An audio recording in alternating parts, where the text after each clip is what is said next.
Allow me to see what I need to be, who I need to be, where I need to be. Again, that's serenity. Well, our first guest tonight is a blessing to be able to have. Ayneka Scott, it's a blessing to have you here with us tonight. Amen.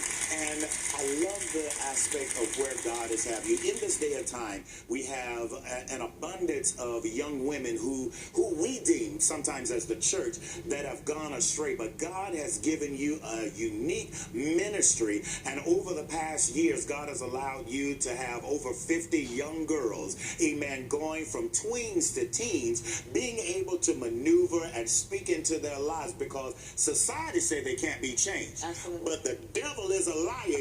God is operating through you. What is your ministry and how are you being able to change the lives of these young ladies?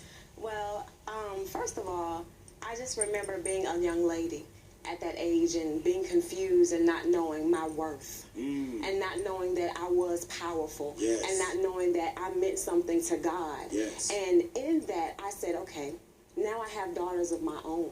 Okay. You know, how can I shape their lives and make their lives the best life that it can absolutely be? So I didn't find anything that I was looking for in my community. So I created it. So I started with my daughters, and I started with the girls that attended school with them, and my ministry was birthed from that moment on to just start with what I had and just let God take it from there. And sometimes we're trying to look at, okay, if I can go to this church, if I can go to this conference. God asks me, what is that you have in your hand?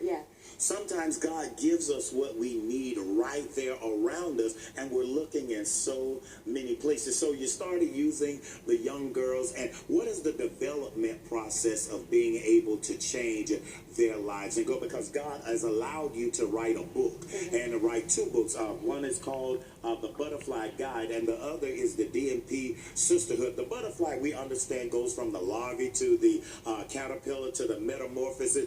How have you orchestrated these young ladies to be able to take that journey?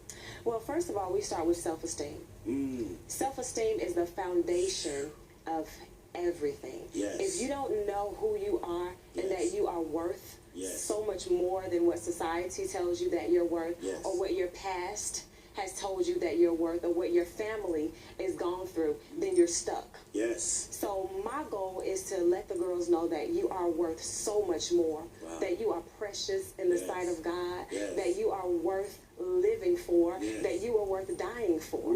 So in letting them know that, then they begin to open up and look at the inside of them and say, well, yeah, I am. So we start with self-esteem, and then we start to build from that. So from self-esteem, we go to etiquette. Now that you know that you're worth something, now I need to show you how to act. Now I need to show you how to present yourself to the world, so the world can see what's on the inside of you radiated through the outside. So that's how we start, and we just matriculate from there on up to the next level until they're fully developed and they're ready to go out and, you know, take on the world. The etiquette part is so much, I see it so much in schools. I deal with college individuals, high school, and what I find is some of the things that we were taught, the elements, they lack it, and we have to go back. The Bible commanded that the older are to teach the young. It seemed like the older said, well, you know that they're going to get it themselves. But you're orchestrating this so that they can come through that process and give them the etiquette. I find that, have you taken them out? Because you know the old Sidney Poitier show where they went out and began to cut the money and setting. See, and to show them this is how you eat, this is what this fork is. And I remember a teacher did that with us, and we was trying to get to the restaurant. She said, but there's a process before you get to the restaurant. So what are you doing to cultivate these young ladies? Well, first we just start with the basics. You know, sitting down, setting the place setting. How do you position yourself ready to receive your food? What's the first thing you do? So we take it step by step. And then once they've mastered that step by step, then we go to a live setting.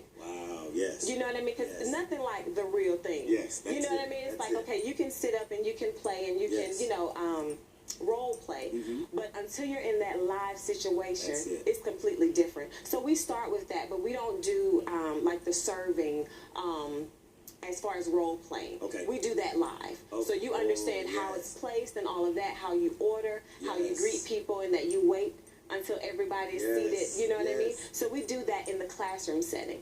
So after that's done, okay, now it's time to see how you handle yourself in the real world. So then we take them out to lunch, and then that's where the session ends, and they can actually place their orders and, you know, all of that good stuff, interact with the servers and each other, because we also talk about proper table conversations. So we deal with every aspect. We don't leave anything uncovered. So we try to make sure that the girls are well prepared for conversation, for interaction with the servers. So we try to make sure we leave no stone unturned. Amen. I just want to ask this quick, crazy as it be.